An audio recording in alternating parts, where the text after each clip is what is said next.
knack. Now, some people have got a special skill or ability in getting things done. It is like they have some kind of innate capacity or some kind of muscle memory or some special way of getting things done. That is where we use the word knack. So, a knack for doing something is a special skill for doing that thing. Let's have a clipping here.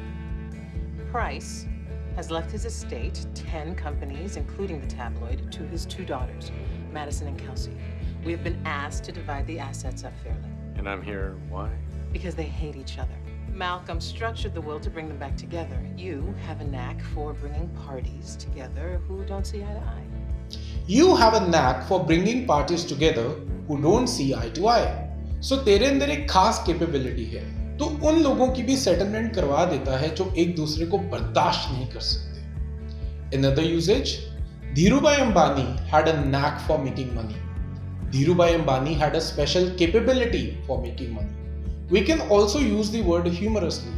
For example, he's got a knack of falling asleep as soon as the lecture starts. So उसके अंदर एक खास talent है, उसके अंदर एक खास काबिलियत है कि जैसे ही लेक्चर शुरू होता है वो सो जाता है. Hopefully we are getting the meaning of the word knack. Know that they ride or die. I keep boys by my seat. Know that they ride or die.